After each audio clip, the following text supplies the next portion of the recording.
What is up, Over and Buried Nation? This is Brian Nemeth bringing you another episode of the Over and Buried podcast, a wrestling podcast where you go over or you get buried. We have lots of great news to share here with you today. But first things first, I wanted to give a big thank you to everyone. We've hit 300 followers on Instagram, so this is a milestone that I'm very grateful for all of you following along here on this journey as I'm building up a community here in our international wrestling community. So thank you, very first and foremost to everyone. Very nice surprise to hit that 300 follower mark on Instagram. So didn't think that, we'd get this far, but I'm looking for the next milestone. So we've hit this milestone, 300 followers, but my first big goal when I set out for this page is to hit that 500 follower mark, just to, establish that foundation, building that community. So I wanted to do something in order to give back to everyone and simply just say thank you. So as we know, this is John Cena's final year as an in-ring competitor in WWE. And as we're on the road to 500 followers, I've decided to have a giveaway of something that I got here from Amazon. So we will be opening that up right here. So bear with me here.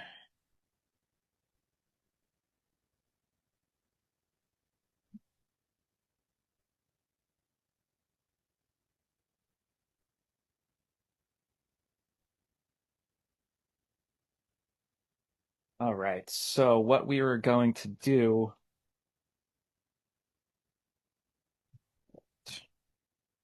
So I got two of these.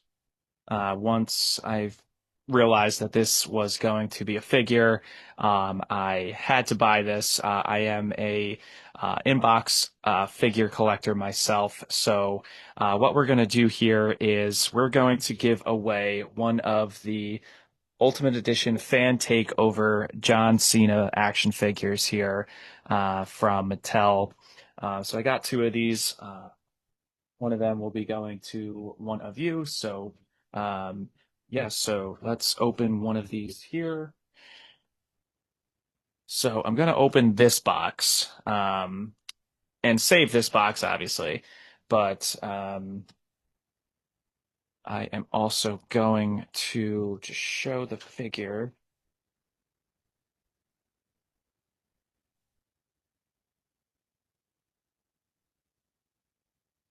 For all of you all. All right.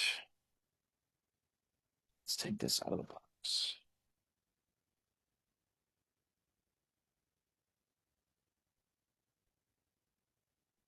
All right.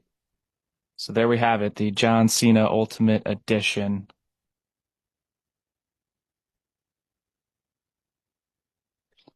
And then here's the back, and this is the Fan Takeover. So this says on the back here, the little blurb for WrestleMania 20 was the 61% winner for this John Cena figure. An inaugural contest of WrestleMania 20 was historic for two reasons. It was the first time the WWE United States Championship was defended at WrestleMania, which actually I didn't know. And it was the WrestleMania in-ring debut of a rising young star named John Cena. The Doctor of Thuganomics put the Big Show on his shoulders for attitude adjustment and walked away as champion in the start of his Hall of Fame career. So once I saw that this came out, had to get this figure here. So I thought it's pretty cool with, obviously they can't do the New York Knicks logo on the jersey here, but having the New York Knicks jersey, the Ewing jersey while he made his entrance for WrestleMania 20 at Madison Square Garden. I had to simply buy that figure and, for a few reasons, this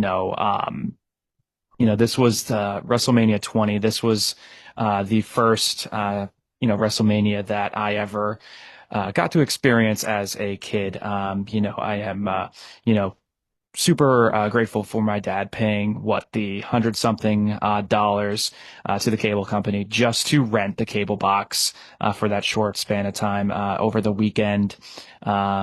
in addition to the, cost of the actual pay-per-view, just for, myself to watch a pay-per-view, for the very first time as a young WWE fan back in the day. So, that's, over 20 years ago now. So, it's been a long ride. Um, on top of that being the first pay-per-view that I myself was able to, watch firsthand, not listening to a Monday Night Raw, afterward, to see what the results of a pay-per-view are. So, very special to me. So, that's the reason that I bought this figure, why it's very sentimental, as a young fan, and, again, very thankful, to my dad here as, Father's Day is approaching. So, yeah, this figure, gonna add this to the PC. Again, one of you will win this figure, and I have this second one. So what we're gonna do here is, to be entered, you first I'm gonna have to hit 500 followers. So, keep sharing, keep, telling your friends, to, hit the follow button. But to be entered, for this contest, you must follow, this Instagram page at Over and Buried Pod, like this video and comment, 3 fans, or friends, within the wrestling community or someone that you are hoping to become a fan. At the end of the day, we are building up this community for, that. So, hit the follow button, like this post as well as, comment 3 fans, and to have an additional entry, share this post to your story as well. So I will pick a winner once we hit the 500 follow mark. So definitely excited for that. But yeah, also, we have. It's cool to see, talking about Ewing and the Knicks, it's cool to see that we have that NBA WWE crossover recently. None of this Halliburton, 317.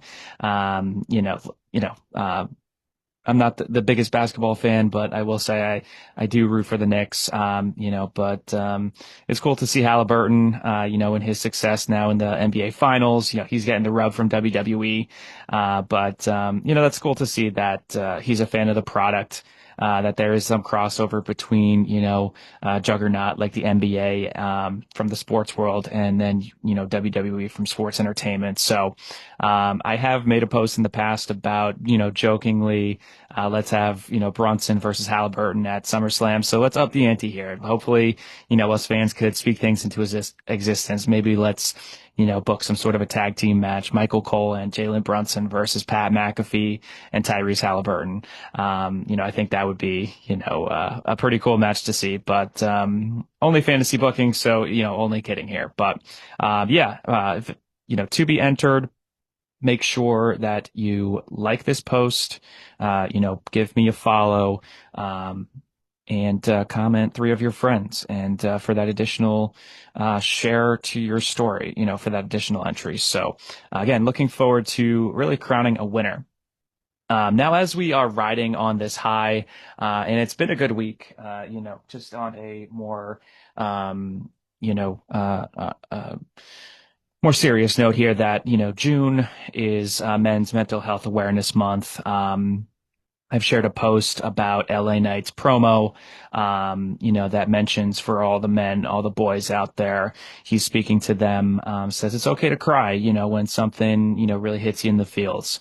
Doesn't make you any less of a man. So, I had, shared that post to my story, and I saw that, LA Knight had viewed the story when I mentioned him. So, just seeing that, these wrestlers, these performers, and these people at the end of the day are, viewing your content or stories, posts that you're putting out.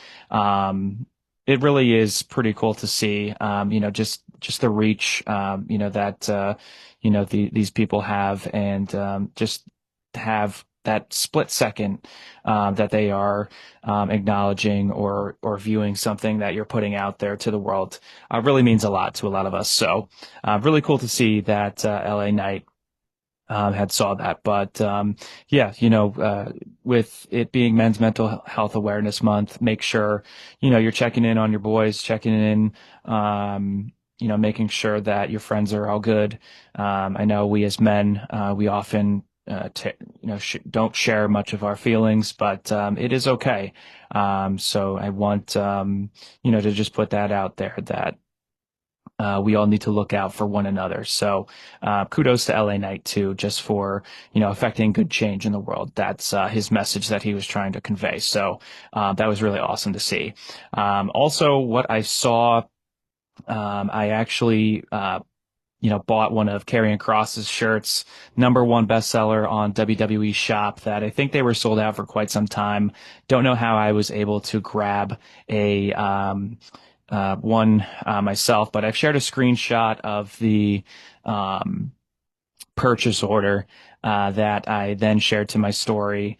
And actually, Karrion Kross saw that, or Killer Kross maybe saw that. So, it was cool to see that, he not only saw that, but shared my post to his story as well. And, I was ecstatic to see that, especially with the support that Kross is getting recently and just the influence that he has, both from the wrestling world and, in the MMA world, with him being, an avid jujitsu,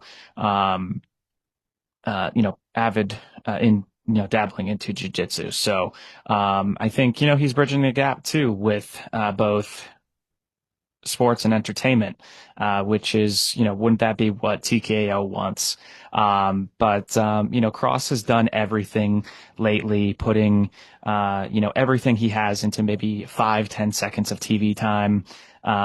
Just the little Easter eggs that he's had, everything that he's done, the fans, like myself really have gotten behind him. And, I want to see his meteoric rise to the top. I think it's only a matter of time. I think it's a pressure cooker at this point in time that, you can't deny this man. This guy's really earned it. So, I actually got my Fanatics, package in the mail too. So we did get the Killer Kross, shirts. So let's open this one up as well.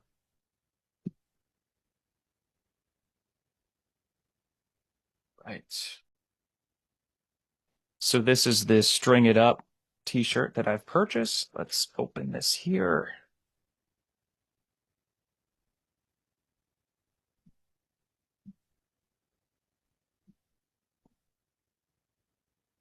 Awesome. So here's the Kross shirt at the back. String them up, knock them down. Look at that. Pretty cool.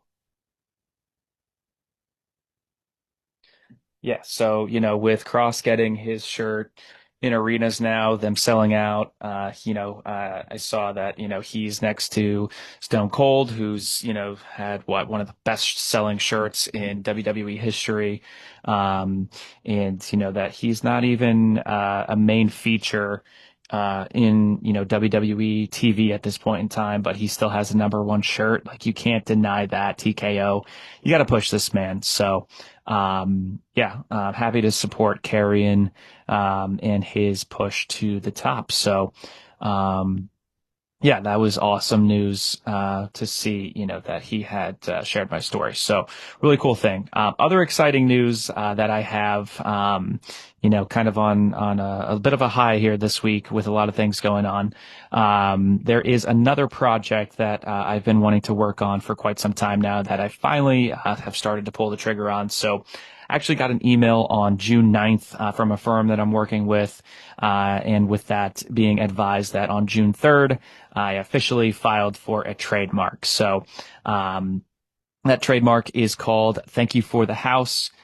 This is going to be a new, apparel brand, wrestling apparel company that I'm looking to start in order to, dedicate, to all things pro wrestling, with the hopes of giving back to, the legends in the business that paved the way, for, those present, for those that'll be in the future, and also for us fans. Eventually, my hope is to, once this gets off and running, to set up some sort of foundation that does give back to those legends, whether that be, for, medical expenses, because, as we know that, wrestling is not unionized in any sense that, I have heard a bunch in the past, that, oftentimes those veterans, struggle with, those long-term effects, from, hundreds and thousands of bumps, in the ring year after year for decades. For them to, give up their bodies for our entertainment and enjoyment.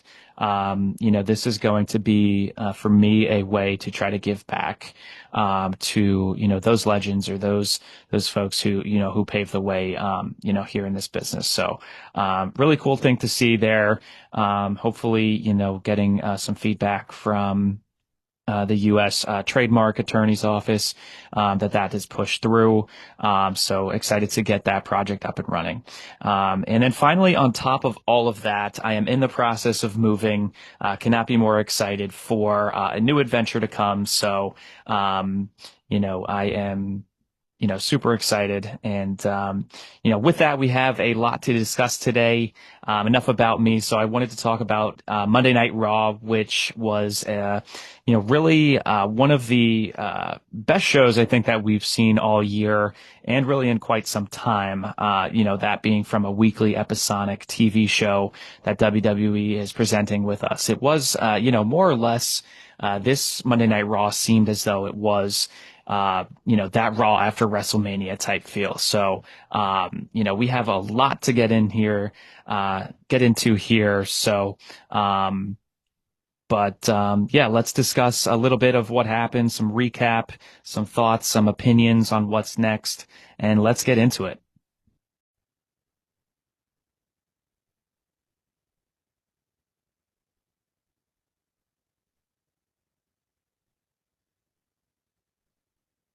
All right, Joe. So we had John Cena kicking off Monday Night Raw in Phoenix, Arizona, sporting the Suns purple and orange attire. Another date here in his retirement tour. Last time that he would be in Phoenix. So he comes out, blames the fans that, we opened our mouths and wasted our energy on a slideshow comedian. A guy who is a gimmick, one that will be forgotten about within a year's time. He says the fans, do not have any real power in regards to the decisions that are made in WWE, that we do not have no influence on what transpires on our televisions. We have the We Want Truth chants erupting throughout the arena. Cena explains that this is his retirement tour. We started this tour with 36 dates, and we're down now to just 19 dates left, of John Cena appearances in 2025, as he is hanging up the boots for his in-ring career here in WWE. Cena explains, that we should be cheering for somebody, besides an R-Truth, a Cody Rhodes, a Randy Orton, and instead somebody who can give him some real competition, since he feels as though he has beaten all of them, that he's beaten all the best of the best opponents and superstars on the roster, but not one-on-one the best in the world, CM Punk. So we get Cult of Personality hitting. CM Punk confronts him, says how ironic it is that a cowboy is looking to ruin the establishment that made him. While Punk is the iconoclast, the stepchild, the punk rock kid from Chicago, he is the one that is defending it. In the past, the roles had been reversed. Punk says that he's not here defending the billionaires, but instead, he's here for the people. He explains, John, you've been, the best competition, you feel that you haven't faced the best competition, but Punk utters that, you have. Cody is the best that we got. And, this maybe pause for a second. This is awfully similar to the storyline that AEW is currently telling with, Will Ospreay and his one segment with Swerve Strickland and Adam Page, explaining that Hangman Adam Page is the best that we've got to defeat Jon Moxley and gaining back the AEW championship, putting that in the right hands and, displaying that for the fans to see and wearing that with pride. So, perhaps this is CM Punk throwing some shade, trying to tell, maybe a better story than AEW, or he's trying to in that regard. We know he has a history with AEW and that, kind of bridge that was burnt there, upon his departure. But he says that, Cena's won by, taking shortcuts, that he's not here, to kiss the final boss's ass, much like Cena is. He says Punk's job is to give it to the people, what they want. And that is the truth, with that pun intended there that he had, emphasis on the truth. He explains that we are all a spoke on the wheel, even John Cena is, and Punk says that he will start by, taking that title off of Cena's shoulder. So, also he mentions, remember at Elimination Chamber where you didn't bother standing up for me, and instead, after Seth stomped him into the ground, Cena pulled him back into the ring without any hesitation, without any second thought, applied that STF submission to Punk. And as he faded, before he went to sleep, the last thing that, Cena said to Punk was that John was sorry. So, in that moment, Punk knew that, Cena was a different man. He said, Punk says that Cena's damn sure knows that what he did at Elimination Chamber now, was the wrong thing to do, and that Cena will spend his final days apologizing to all of the fans once Punk takes that undisputed WWE title from Cena. He explains that that title made Cena into a monster. Punk knows all about that. And he, reiterates back to his time in 2012 where that title really made him, a monster in his own right. He says, the championship is a chip, that resembles, power, in WWE. Punk leaves it up to Cena, which of his remaining dates that, it will be until Punk takes the title off of Cena's shoulders. We do get that scene, the tease from Cena of having a match in Phoenix. But of course, we're going to be drawing this out, a little bit longer to more of a big event. And, we're going to get this match in Saudi Arabia, where he intends, to face Punk for the championship. And he explains to Punk that, if you're going to face me, you're going to have to travel all the way across the globe to Saudi. Then we get Seth Rollins interrupting, the two of them as, we get the face off, Cena holding the title above his head, standing off against Punk. Seth coming out sporting that, green attire, that Doctor Doom type attire, Avengers Doomsday we have coming out next year in 2026. So, that kind of maybe it's a little Easter egg there. As we know, Seth has been, that Iron Man of WWE for several years now. It's fitting that he's coming out to that green attire, not just that he is our men's Money in the Bank winner, but much like Robert Downey Jr., Jr. is coming back as the villain from an alternative universe. Similarly, it seems that, Seth with this new faction, seeking that outright power. So I think that's a nod to, Marvel. I know Seth has done that in the past with some of his in-ring attire. For example, he's had Thanos, as some of his in-ring gear there. So, that was a maybe a cool little piece there that Seth had, and then with Seth coming out, perhaps might be just for show that, we don't know what title he's going after, but it clicked in my mind that I think Seth is really going to go after the WWE Undisputed Championship eventually.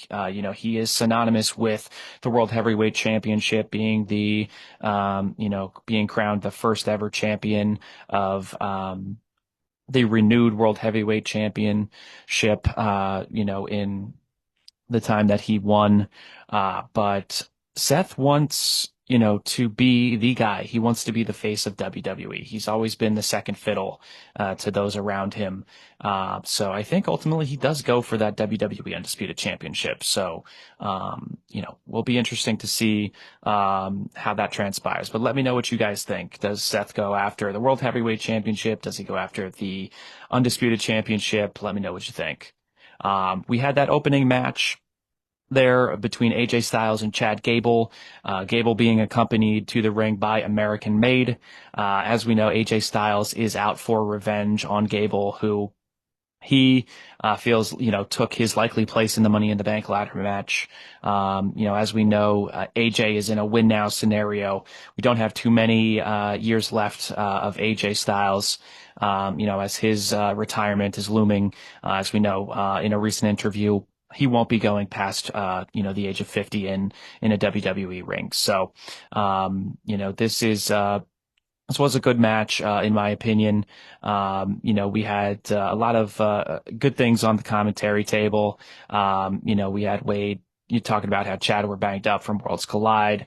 We had Wade, basically being caught by Michael Cole on commentary, alluding to the fact that El Grande Americano and Chad Gable are, in fact, one and the same.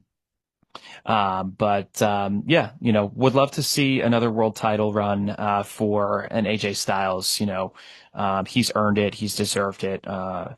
Since coming to WWE, he's a guy who's revolutionized the in-ring style of working for a generation of wrestlers that have followed, since his time in TNA, especially. But overall, a great match, I thought. Good win for AJ, who is phenomenal, pun intended there, in the ring, and Gable, who is a technician in his own right. Also wanted to point out here, just real quick, that Wade's commentary puts over both Gable, as well as the Creeds by saying, not only did Gable, have a grueling match at Worlds Collide, but, that he trains in the dojo with the Creeds of American Made. This gives the rub to them as well as a formidable tag team. With their work ethic and what they do behind the scenes outside of the ring.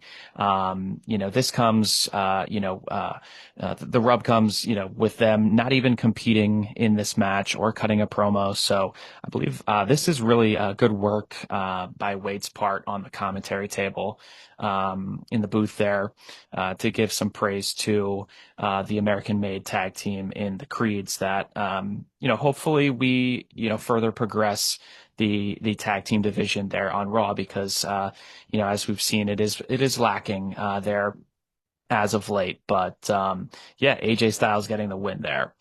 We do get the women's fatal four-way match: Liv Morgan, Roxanne Perez, Rhea Ripley, and Kairi Sane. Before the match, we do get the backstage segment with Roxanne Perez and Liv Morgan. Roxanne suggesting that they work together in order to get the W for the Judgment Day, for the team. But they have a little bit of that dispute there. Roxanne ultimately says, "Hey, maybe the best woman win." Liv, jokingly, obviously says, "Oh, I will."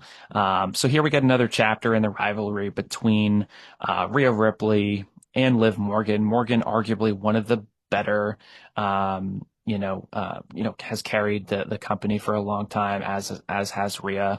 This is arguably one of the better women's rivalries over the last year and a half or so. But in the match, we have Rhea going for the Riptide, and we get Roxanne Perez coming to the aid of Liv Morgan, for a brief slimmer of a moment there. We do get, a double team with Morgan hitting that code breaker, followed by Roxanne with that, leg sweep there. We do get, some other, several spots between Roxanne and Liv working together, quite in sync, so kind of teasing, can they coexist? But, at one point, Rhea goes for the pinfall on Liv, Obviously Raquel isn't too far behind, as we know, so she pulls Rhea out of the ring. Kairi takes everybody out, on the floor, jumping from the rope. And, Kairi goes for that insane elbow onto Liv Morgan. Going for the pinfall onto Liv, and Roxanne comes out of nowhere with that roll up, onto Kairi, eventually getting the win, for Roxanne. So, she was my pick for tonight. I do, love the way that they told the story in ring, between Roxanne and Liv working together when needed. But at the end of the day, it's everybody for themselves. And that's going to further the dissension between Liv and Roxanne, continue, that inevitable implosion of the Judgment Day. We did, in my opinion, we didn't need to see Roxanne win Money in the Bank for this particular reason. The story between Liv and Roxanne is already there. There's enough meat on the bone there, that we just have to let this play out by itself. But yeah, I do think they did an excellent job of storytelling during the entirety of that match between the two women there. I do hope, because of this outcome with Roxanne winning, this Fatal 4-Way match, we have Rhea, potentially still feuding with Liv and Raquel, as Raquel did interfere, that, Rhea could have won that match at that point in time. But would love to see a newly formed tag team, between Rhea Ripley and Stephanie Vaquer, to take out, Liv and Raquel for the tag team titles. Hopefully one of the two nights, at SummerSlam at MetLife Stadium here in August. In my opinion, it would be a good call. These are two top female superstars. Rhea, we don't need in the main event scene, in my opinion, as of right now. Rhea is a quintessential women's world champion. But, we could have her, go off doing her own thing, for a while now, keep her away from that main event title picture. Stephanie, we don't have to put the strap on her right away, seeing as she just came up from the main roster. But eventually we know she's going to be a world champion in her own right. I would love to see Stephanie eventually dethrone Io Sky. That would be a banger of a match, and, would be a PLE main event caliber, type match there any given night. But yeah, would love to see Stephanie and Rhea team up, especially with that backstage segment, with Stephanie's debut on Raw, where we got that Undertaker Cena style handshake between both Stephanie and Rhea. So Rhea giving the rub there to Stephanie Vaquer. But yeah, Roxanne Perez gets the win, moves on in the tournament for Night of Champions. Then we had Becky calling out Lyra. We got the newly crowned Women's Intercontinental Champion, Becky, cutting her promo in the ring, saying that she doesn't know how many times she has left to celebrate something new in her career. That she's basically won everything. Even multiple times she's won, several championships. So you can't deny her that, she is speaking, the truth there. Pun intended again. So, tells Lyra, hey, come out from the back, to the ring and apologize to me, for almost injuring her shoulder while raising her hand at Money in the Bank, commanding her to do it again.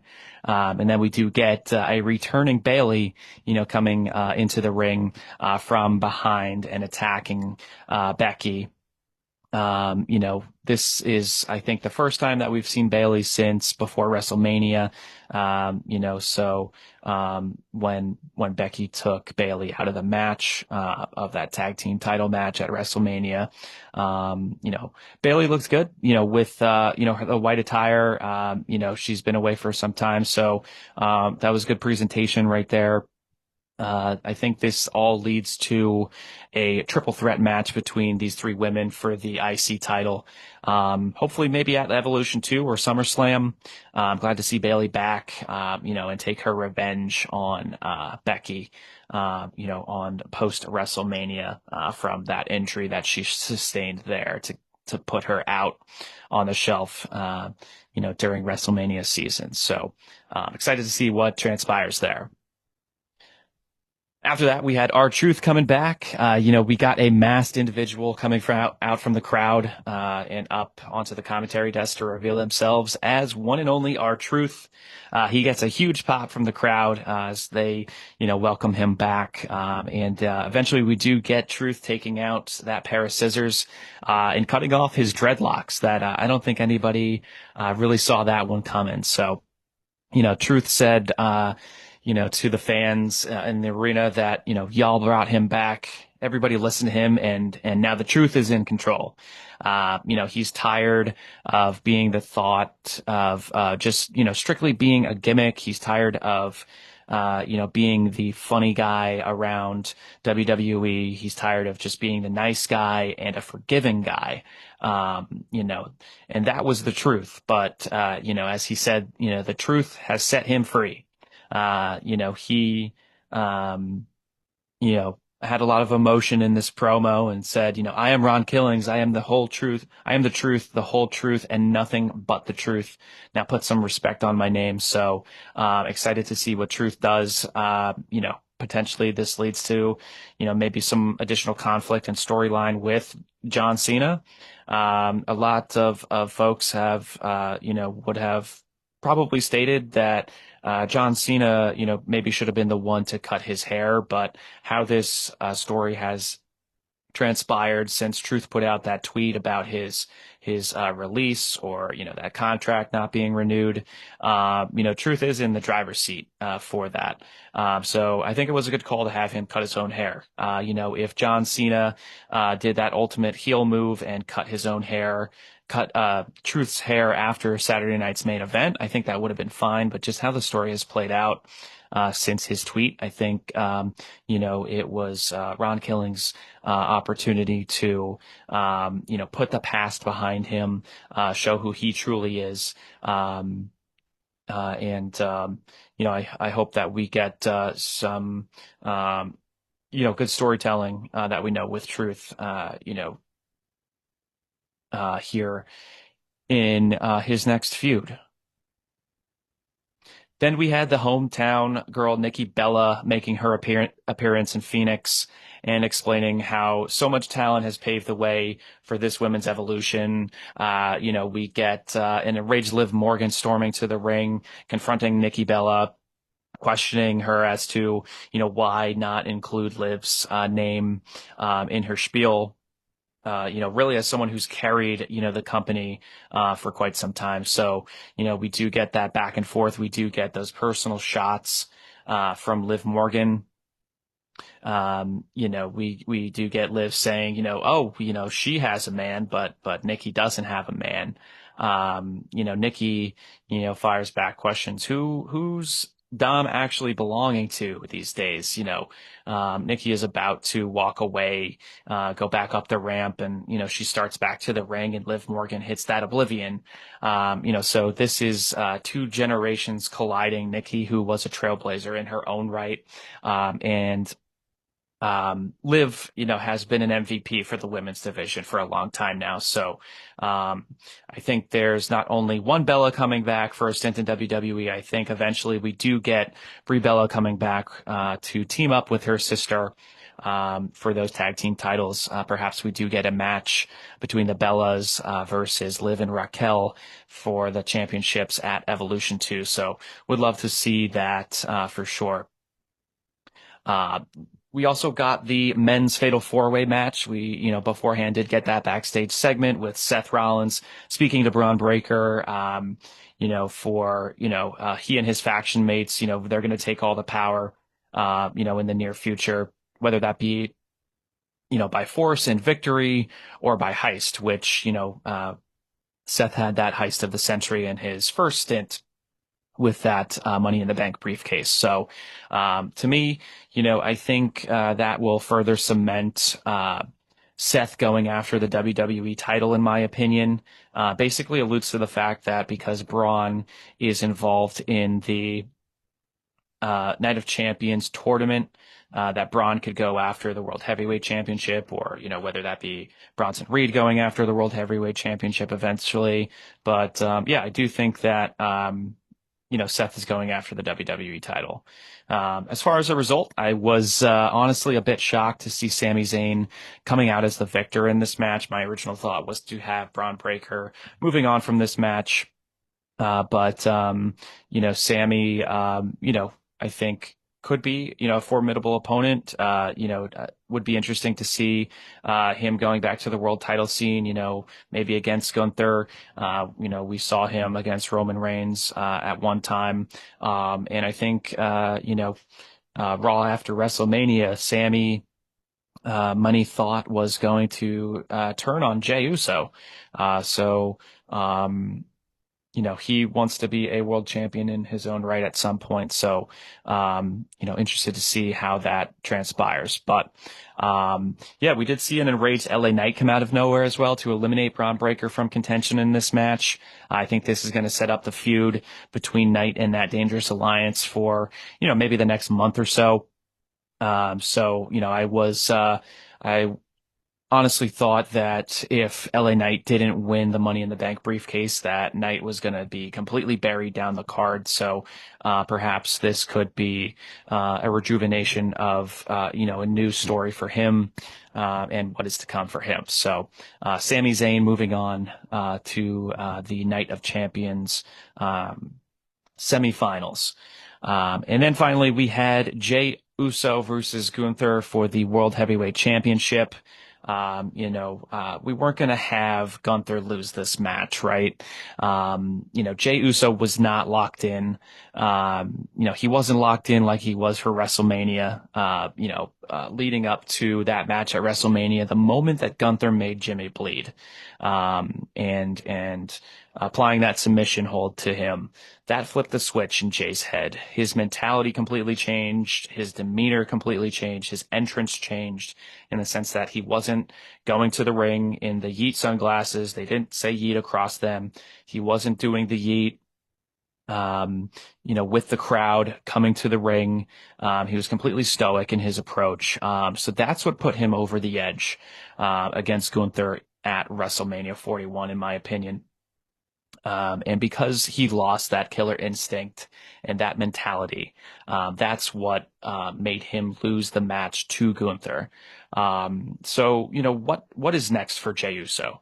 Does he pull a Cody Rhodes, and does he say, he needs his brother? Does he reunite with Jimmy? Jey has gone off on his own long quest as a singles competitor. He's done just about everything, that you could in such a short span of time. He's become Intercontinental Champion. He's become a World Heavyweight Champion. Another world champion in that Samoan dynasty. He's even gone as much as winning the undisputed tag team titles with a tag team partner that is not named Jimmy Uso. So showing that he could, win a tag team title, with another partner as well. So, Jey has, really captured, done everything that he could, for, his time, as a world champion. Maybe they do somehow reunite him and Jimmy. So, maybe we're going to get the Usos band back together. Maybe they face off against the New Day eventually. Maybe this picks up the Bloodline storyline where we left off, from again. Obviously we haven't forgotten about the Bloodline story because of, how much of an impact it's had on all of WWE over the last several years. But it's really not the first thing that comes to mind really anymore, when you think about it. It's kind of similar to, that of the news cycle. Some things stay in the news for a couple of days, or a week, and then, oftentimes we forget about it and then we move on to the next thing. So, but as we know, with WWE, absence makes the heart grow fonder. Roman has been away from WWE since WrestleMania, I believe. So I'm interested to see what is next for Jey Uso. And as far as for Gunther, he is back on top. He is, now again, a two-time world heavyweight champion, here in WWE. He's back on track to being a champion in WWE for, his staggering, 80% of his time throughout his entire WWE career. So that's almost unheard of, especially today's day and age. So I think this eventually sets up that long anticipated match between Gunther and Goldberg. Out in Saudi Arabia. This likely will be then Goldberg's retirement match, as those rumors have been swirling around, for months on end here. This has been teased for a while now. Unfortunately, this just so happens to be at the expense of Jey Uso, and his, World Heavyweight Championship reign. Gunther gets the victory over Jey. Interested to see what happens with Jey Uso. Is he added to, as the final competitor? In the Night of Champions tournament? Does he return to the tag team division with Jimmy? But also another thing, that I found interesting now is that we have two heel champions, two heel world champions, Gunther and John Cena. We also now have a heel. We also have a heel Money in the Bank briefcase holder in Seth Rollins. So, I'm interested to see how that all plays out, because bad guy versus bad guy. Not sure how that will play out, but WWE, we'll probably cook something up for our enjoyment. So hopefully we do get some good storytelling there, and that, we get some more follow-up to the storylines that they present to us on our screens. Not just have Cena turn heel, join forces with The Rock, and not follow up on that whatsoever. Interested to see what happens there. But that's going to be a wrap for now. Raw was absolutely must-see TV. It's going to be entertaining how the men's and women's Night of Championship tournaments shake out, as the stakes are higher. Now more than ever with those victors. When the bracket came out, I thought this had Jade Cargill written all over it. As far as the men's side, it was kind of a toss up for me. I thought it could, potentially be a Braun Breaker, and we could maybe get a Seth Rollins cash in. I thought, originally, maybe it could be, we get Cody versus Randy. That would be a compelling story, with the mentor versus the mentee. Maybe that leads to Randy Orton becoming heel, going back to that dark place. Remains to be seen, but the tournament has higher stakes now more than ever. So, going to be a fun watch. So tune in, and I appreciate all of your support, guys. And if you'd like to contribute to this community that we're building, please hit that follow button, sign up for notifications, hit the share button, post, subscribe, share to your story. So again, I appreciate you all for 300, and I'm looking forward to building this community even more. So thank you as always. Appreciate all the support. Going to be signing off here. So, as we say goodbye, want to thank you all for the house, and I will see you in the next one. Take care, guys.